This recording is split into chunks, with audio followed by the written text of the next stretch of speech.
The casket was small, too small for a child who once dreamed of becoming a doctor. As I stood by my son's grave, my parents were nowhere in sight. Neither was my sister nor my so-called best friend. While I buried Caleb, they were clinking champagne glasses at a hotel ballroom. And just when I thought betrayal couldn't cut deeper, my phone buzzed. A message from my mother. "We need the trust documents. Bring them tomorrow." They skipped his funeral but demanded his money. That was the moment I realized their betrayal had only just begun. When I tell you about my son Caleb, I need you to understand who he was before everything went wrong. Caleb was 9 years old, full of questions about the world, the kind of kid who wore superhero pajamas to chemo because he said real heroes weren't scared. He had his father's eyes, the same steady gaze that made you believe things would be okay, even when they weren't. I raised Caleb mostly on my own after my divorce. His father, Ethan, my ex-husband, moved overseas for work, but before he left, he created a trust fund for Caleb. He told me, if anything ever happens, this will secure his future, and if the worst comes, it will protect you, too. At the time, I brushed off his words. I couldn't imagine losing our son. The first signs of illness came quietly. Fevers that wouldn't break bruises that took too long to fade, a tiredness that seemed too heavy for a child his age. I took him to doctor after doctor, desperate for answers. For 8 long months, I was told I was overreacting. My parents, Charles and Elaine, who always cared more about appearances than about listening, called me dramatic. My older sister Victoria, who had always been the golden child of the family, rolled her eyes and said hospitals made her uncomfortable.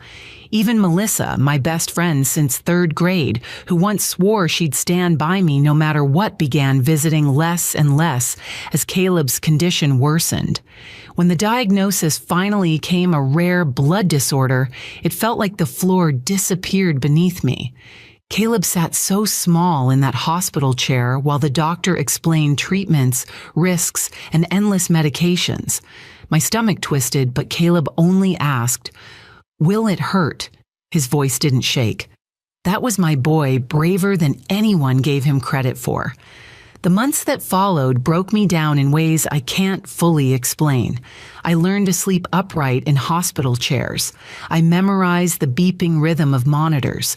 I fought with insurance companies and pleaded with specialists. Every moment was about keeping Caleb comfortable, giving him some piece of childhood, while his body fought a battle it should never have faced. And through all of it, I waited for my family to show up, for my parents to step in to be grandparents, for Victoria to keep her promise that she'd always be there, for Melissa to remind me that I wasn't fighting alone. But they didn't come. They sent excuses, half-hearted texts, and on good days, a phone call that lasted 5 minutes.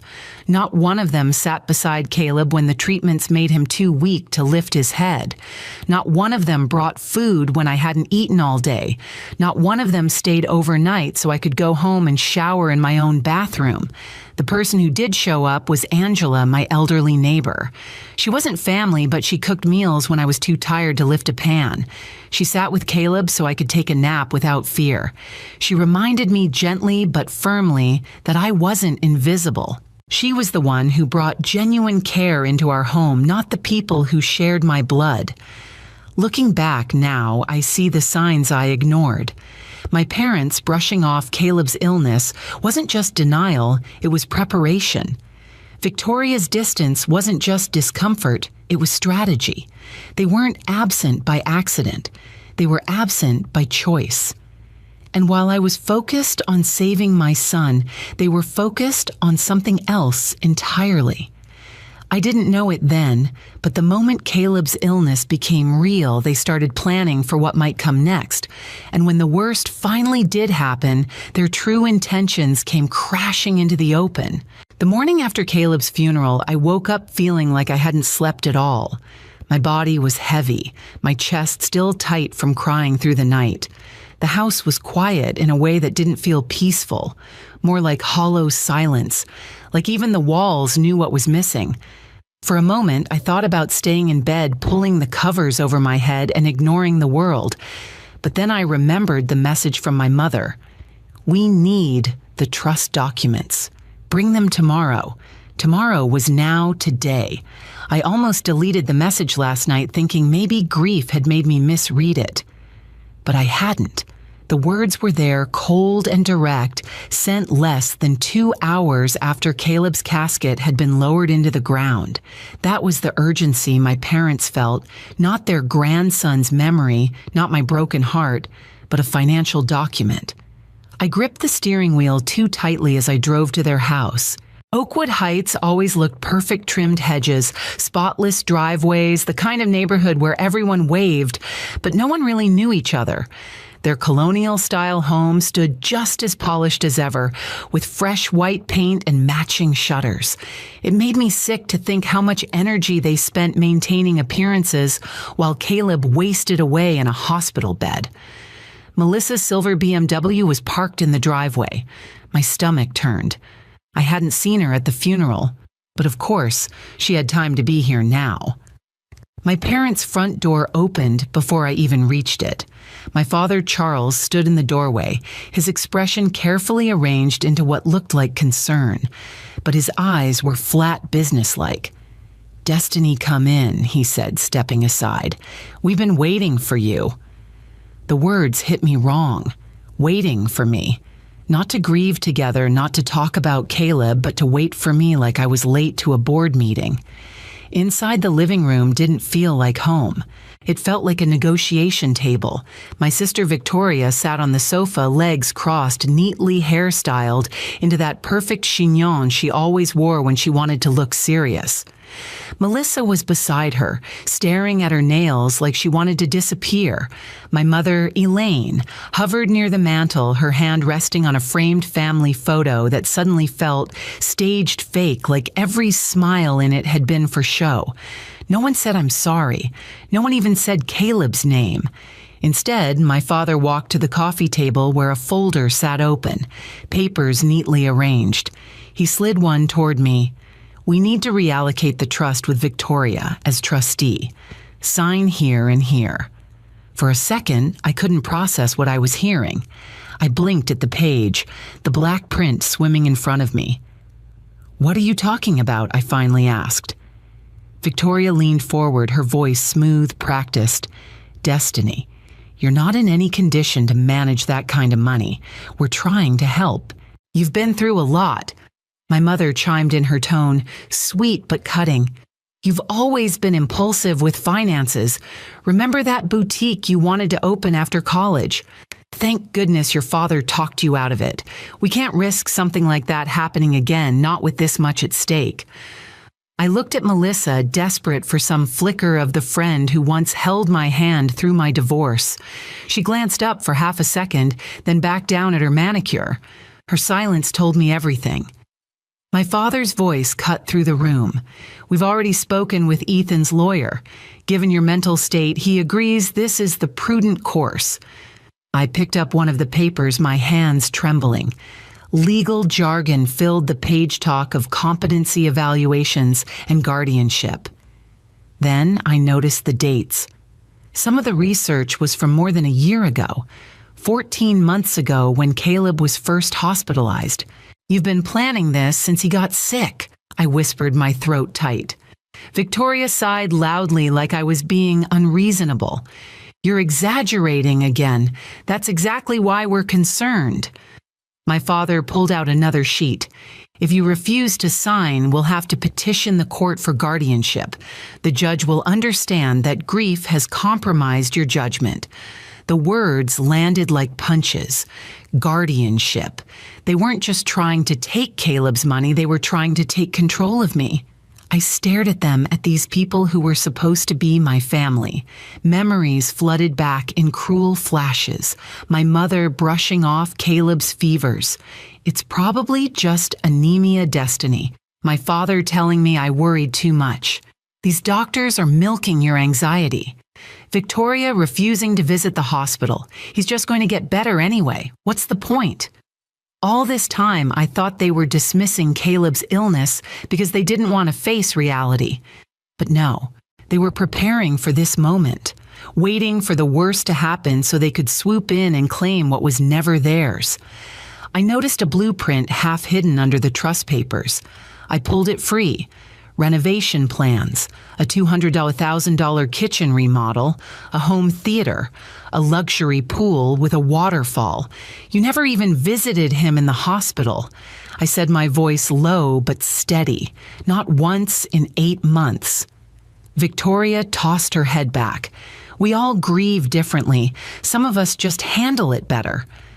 Something inside me snapped. I saw them clearly for the first time, not as parents, not as a sister, not as a friend, but as opportunists, circling like vultures. My father's tone hardened. Don't make this harder than it needs to be, Destiny. You're not thinking clearly. If you don't sign, we'll take this to court. You'll lose. Victoria glanced at her watch. We need this resolved within 60 days. Robert's next project financing depends on it. That was it. Their urgency wasn't grief, it was debt. They needed Caleb's trust to fix their own lives. I stood up, gathering the papers into the folder and placing it back on the table. My voice surprised me with its calm. I need time to think. My father's jaw tightened. Don't walk away from this table. But I did. I walked straight out the door, their silence following me like a shadow. In the car, I pressed my forehead to the steering wheel, shaking. My phone buzzed. A text from Angela, my neighbor. How did it go? I'm here if you need to talk. I didn't answer. Not yet. Instead, I started the engine, the folder of betrayal still sitting on their coffee table. That was the moment something shifted. I knew I couldn't fight this alone, but I also knew one thing with absolute certainty. I would fight, and I would not let them win. 2 days after that meeting in my parents' living room, I sat in the office of Richard Donovan, the trust attorney Ethan once told me to call if anything ever happens. I never thought I'd actually need him. The building smelled faintly of polished wood and old leather books, the kind of place that felt steady, immovable. Exactly what I needed. Richard was older than I expected, silver hair glasses low on his nose, but his eyes were sharp. He shook my hand firmly and didn't look away when I told him about Caleb. I'm sorry for your loss, he said, and for the first time in days, I believed the words. I slid the folder across his desk. These are the papers my family tried to make me sign. My voice shook a little, but I forced myself to keep going. They didn't even come to Caleb's funeral. And then hours later, my mother texted me about trust documents. Richard adjusted his glasses and began reading. The silence stretched long, but I didn't interrupt. Finally, he pulled open a drawer and retrieved a manila folder with Ethan's name on it. I remember your ex-husband. He was very clear about his intentions when we set this up. He handed me a notarized statement in Ethan's handwriting. My chest tightened as I read, "This trust is to secure Caleb's future, and if the worst happens, to provide for Destiny, who sacrificed everything for his care." Tears blurred my vision. Ethan might have left for work overseas, but he hadn't abandoned me. Even from across the ocean, he had protected Caleb and me. Your family has no legal right to this money, Richard explained. The trust is ironclad. But that doesn't mean they won't try to make your life hell. If they push guardianship, they'll try to paint you as unstable. We'll need to prepare. For the first time since Caleb's diagnosis, I felt a flicker of something other than grief resolve. That night, Angela came over with a stack of journals. She had written in them every day during Caleb's illness. I thought you might need these, she said, setting them on my kitchen table. Notes of meals I brought days. I sat with him. Nights you never left the hospital. I hugged her overcome. She wasn't just a neighbor. She had become more of a mother to me than Elaine ever was. Piece by piece, I began building my own defense. I pulled hospital bills from a shoebox in my closet, highlighting how every cent went to Caleb's care. I printed my calendar showing every doctor's appointment I attended without fail. I gathered text messages where my family brushed off his illness. Don't be dramatic, destiny, and compared them with their sudden obsession with the trust after his death. Richard guided me step by step. Document everything. Don't delete a single message. Screenshot their posts. Save every voicemail. Meanwhile, my family moved faster than I expected. Victoria posted on Facebook, "Sometimes we have to step in when someone we love is struggling. Please pray for our family during this difficult time." Mental health awareness. Family first. Hundreds of comments poured in, praising her strength and compassion. Not one mentioned that she hadn't shown up at her nephew's funeral. Then Melissa called one evening. For a second, I thought maybe she regretted her silence, but her voice was stiff, rehearsed. "Destiny, I think you should listen to your parents. You've been emotional. It's understandable, but maybe they can help manage things for a while." I could barely recognize her. My best friend since we were 8 years old, now speaking like a witness giving testimony. "Melissa." I asked quietly, "Are they asking you to sign something silence?" Then she mumbled, "I have to go," and hung up. The next day, Richard called me. The hospital flagged something. Someone accessed Caleb's medical records without authorization. My stomach dropped. It was Victoria. She used an outdated emergency contact form. It was like being punched. My sister hadn't even visited Caleb when he was alive, but she dug through his private files after he was gone. I pressed my palms against the kitchen counter, forcing myself not to break down. They're going to twist everything I whispered.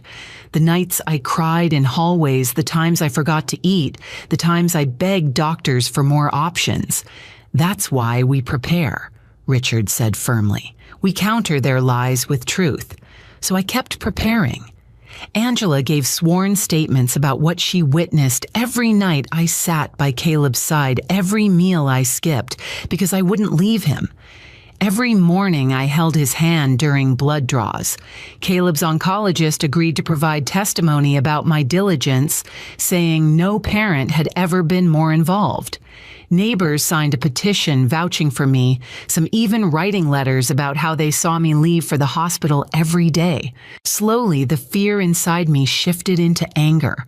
My parents and sister wanted to turn my grief into proof I was unfit. They wanted to weaponize my pain. But I had something stronger. I had the truth and people willing to stand with me. The night before our first formal step, I sat in Caleb's room, staring at the glow-in-the-dark stars we'd stuck on his ceiling. "I promised you I'd protect what's yours," I whispered into the quiet, "and I will. They won't take this from us." As if answering me, my phone buzzed with a new message from Victoria. "We're filing tomorrow. This doesn't have to be messy if you just sign." I didn't reply. Instead, I saved the message, added it to the growing stack of evidence, and closed my eyes. They thought I was too broken to fight back. They had no idea what I was about to do. The sheriff's knock came early in the morning. Heavy, deliberate, impossible to ignore. When I opened the door, his face was blank professional as he handed me a thick manila envelope. "Destiny Walker, you've been served." My fingers trembled as I accepted it. The weight was wrong, too heavy for just paper, too light for what it contained. I shut the door behind me and stared at the envelope on my kitchen table for a long time before I finally opened it. Across the top of the first page, bold letters screamed, "Emergency petition for guardianship." My throat closed. They weren't just coming for Caleb's trust fund anymore. They were coming for me. The petition painted a picture of a woman unraveling erratic financial decisions, emotional instability, inability to care for herself. Affidavits were attached, pages of lies dressed as concern. Melissa's name leapt out first. My best friend of more than 20 years had signed 3 pages against me.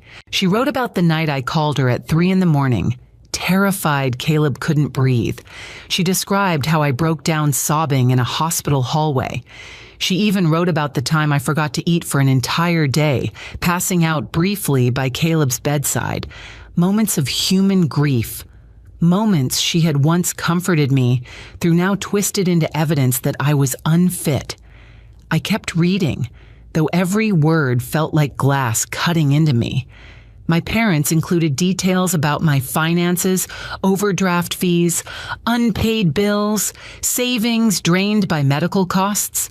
They called me reckless. They claimed my grief had compromised my judgment. Then I saw Victoria's hand. She had taken Caleb's medical records, the ones she accessed illegally, and highlighted every note where doctors mentioned my exhaustion, my tears, my stress. Things I had confessed in confidence, desperate for help, now weaponized against me. The room tilted. I grabbed the edge of the counter just to stay upright. I called Richard immediately. "They filed," I whispered. "I know," he said. "The notification just hit my desk." "How are you holding up?" I laughed bitterly. "They're trying to erase me. They're trying to erase everything I did for Caleb." Richard's tone hardened. "Then we'll make sure the court sees the truth. Not their performance, but the fight wasn't just in the courtroom." My phone buzzed with a news alert that afternoon. A local paper had published an article, "Family Seeks Help for Grieving Mother." The photo showed my parents on their perfect sofa, sorrow written across their carefully composed faces. My father's quote was bolded, "This breaks our hearts, but we must protect her from herself." Victoria posted on Instagram next, a photo of us as kids, her arm around my shoulders. Her caption, "Sometimes the hardest thing is stepping in when someone you love is suffering. Please keep our family in your prayers." Mental health awareness. Family first. The comment section exploded with praise. "What a strong sister. She's so brave for stepping up." No one mentioned she had skipped Caleb's funeral. No one asked about the timing of their sudden concern. I threw my phone across the couch, my chest heaving. They were winning the court of public opinion, painting me as unstable, before the judge even heard a word. Angela arrived that evening carrying her journals. She set them down on my table with a sharp thud. "Don't let them make you doubt yourself," she said firmly. "I wrote down everything, every day, every night you sat with Caleb, every time you refused to leave his side. They can lie all they want. I've got the truth." Her voice steadied me. "They want to drag me through the mud," I said. "They want to make me believe I really am falling apart." Angela reached for my hand. "Of course you fell apart sometimes. Any mother would. But you never abandoned that boy." They did. I nodded, clinging to her words. But my family wasn't done. That same night, my doorbell camera pinged. I opened the live feed and my blood went cold. Victoria stood on my porch alone, shifting nervously. I debated ignoring her, but something told me to answer.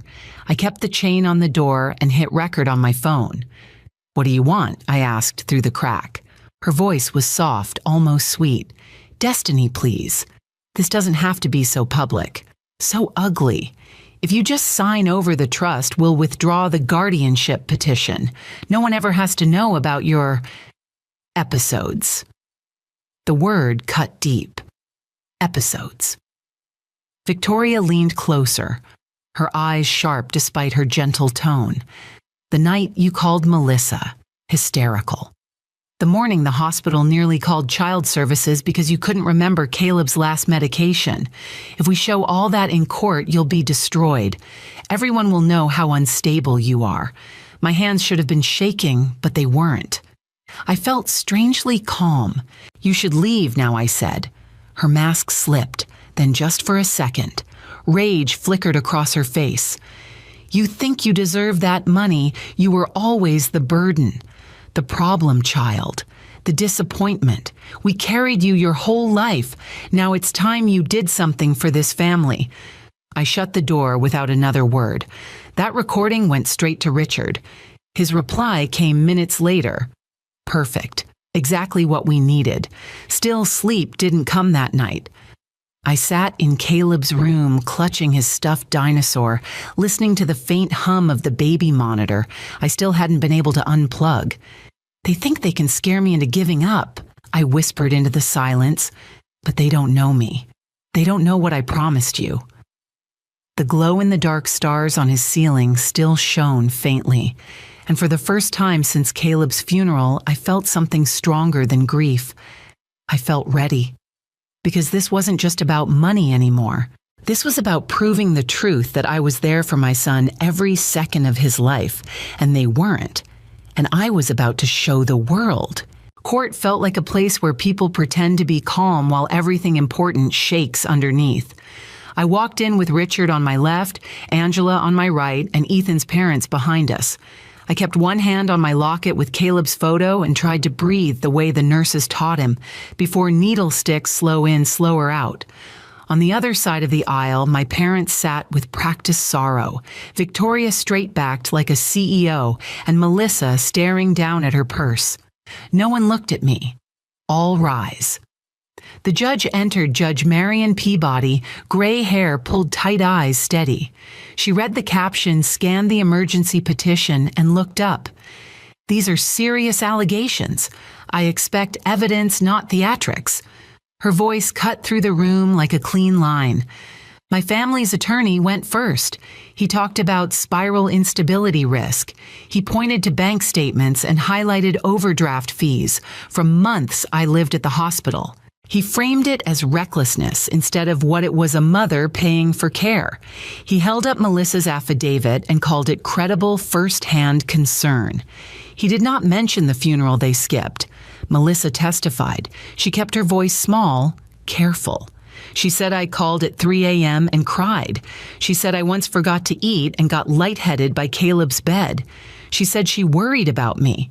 I watched her fingers twist her bracelet, the same one she bought when we were 20. For a second, I wanted to remember us laughing in a dorm room, but the feeling passed. She stepped down without looking at me. My mother testified next. She dabbed her eyes with a tissue. "We love our daughter," she told the judge. "She is not herself. We only want to keep her safe." She never said Caleb's name. My father did what he always does, measured language, nice suit, strong voice.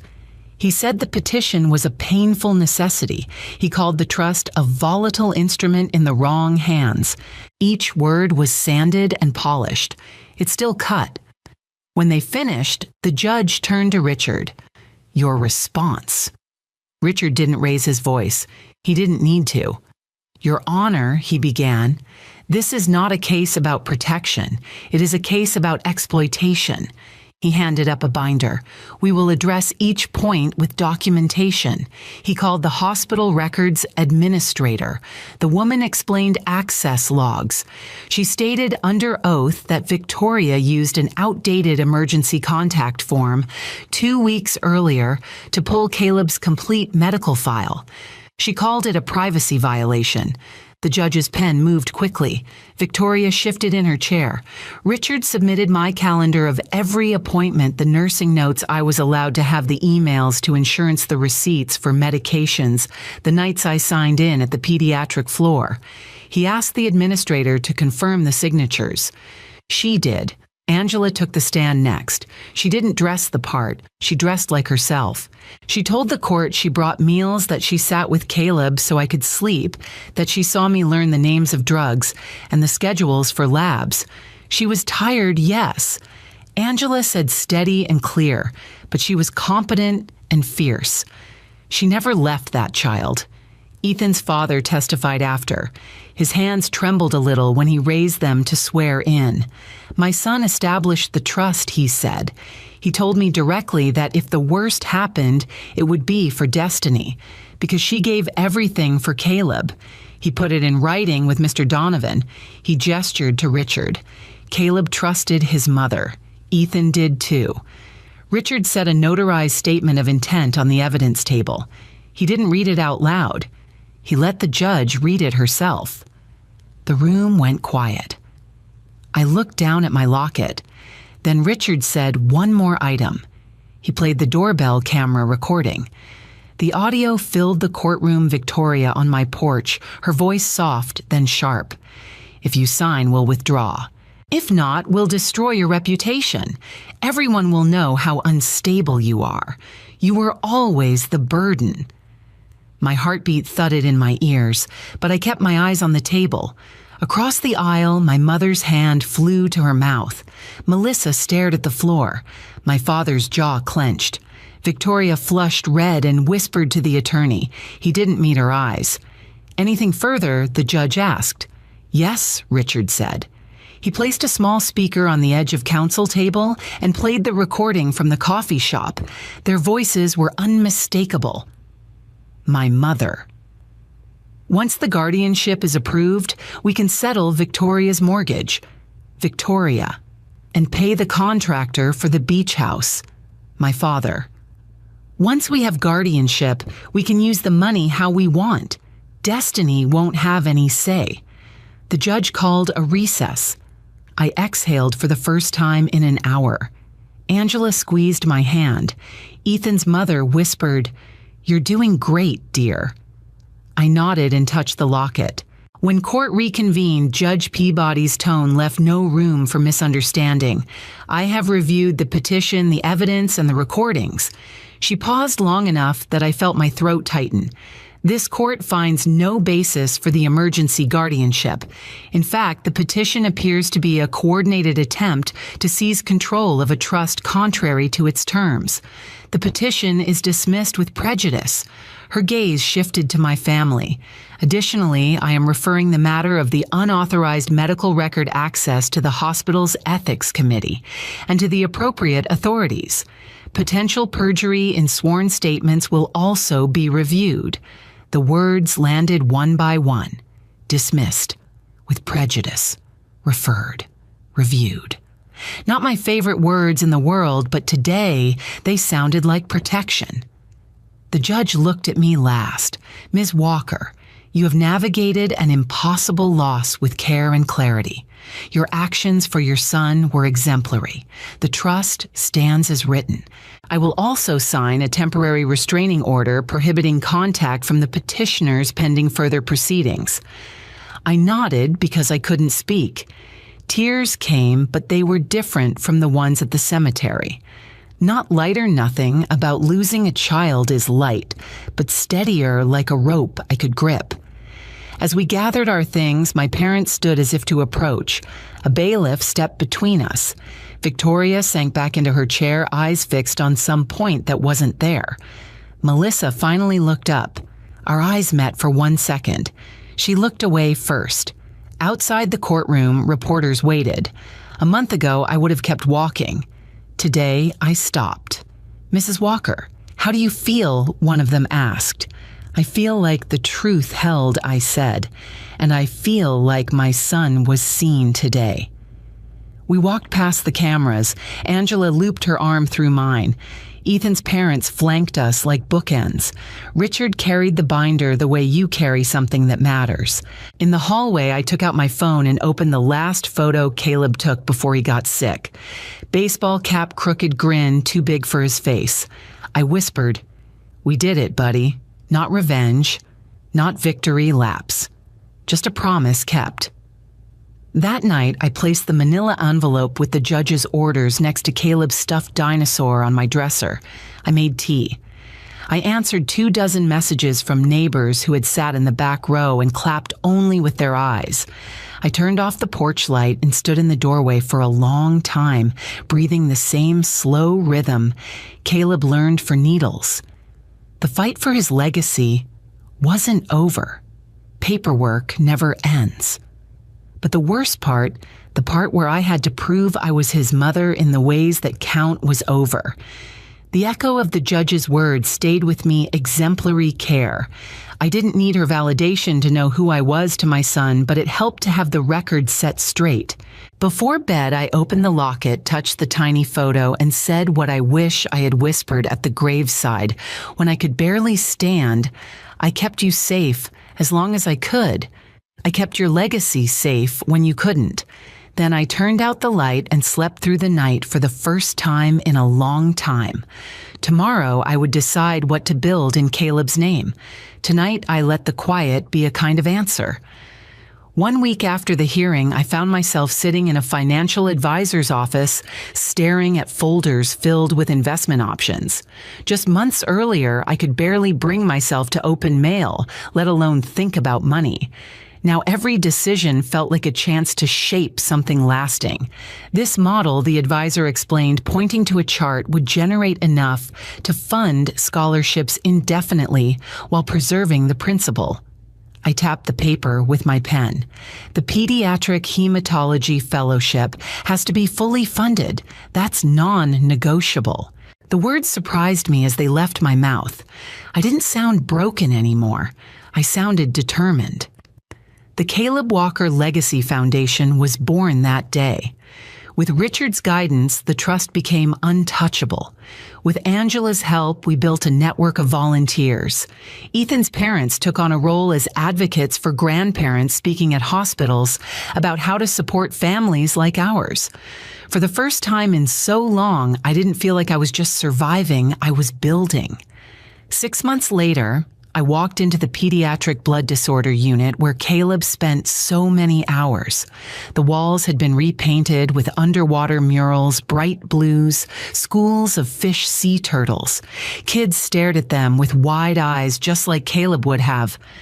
A plaque beside the nurse's station read Caleb Walker Memorial Wing. A young nurse approached me. "I'm Jennifer Abrams. I'm the first Caleb Walker scholar. Your foundation is funding my training in pediatric hematology. I can't thank you enough." "You're helping children like Caleb," I said. My smile was real this time, not forced. He wanted to be a doctor himself someday. Jennifer squeezed my hand. "Then we'll make sure his dream lives on." Every board meeting, every grant we approved, every emergency housing stipend we gave to a desperate family, it all became proof that Caleb's story didn't end at his grave. It lived on in every child we reached. 1 year to the day after his funeral, I returned to the cemetery. The path felt different under my feet. I carried fresh flowers, but also something else, Caleb's favorite action figure. The same one I placed on his casket a year ago, the same one the groundskeeper had retrieved for me afterward. I knelt by his stone, tracing his name with my fingertips. I kept my promise, buddy. Your legacy is safe, and it's growing stronger every day. As I stood, a woman approached with a little girl holding her hand. "Excuse me," she said softly. "Are you Destiny Walker?" I nodded. "My name is Sarah. This is my daughter, Emma. She was diagnosed with the same condition as Caleb last year. The specialist funded by your program found a treatment that worked when nothing else did. You saved her life." Emma stepped forward shyly. "Thank you for helping me get better." My throat tightened. I knelt down and smiled at her. "You're very welcome." Watching her run back to her mother, I realized something: family isn't always blood. It's the people who stand with you when the world falls apart. I placed the action figure gently at the base of Caleb's stone. "You taught me courage," I whispered, "and now you're still helping kids be brave." As I walked back to my car, the sun warmed my face. A year ago, I thought betrayal had broken me beyond repair. But sometimes betrayal isn't the ending. Sometimes it's the beginning of becoming someone stronger than you ever thought you could be. And that's the story I needed to tell. Have you ever faced betrayal from the people who were supposed to love you the most? Share your story in the comments. And don't forget to like, subscribe, and join me for more stories of courage, family, and standing up for what's right.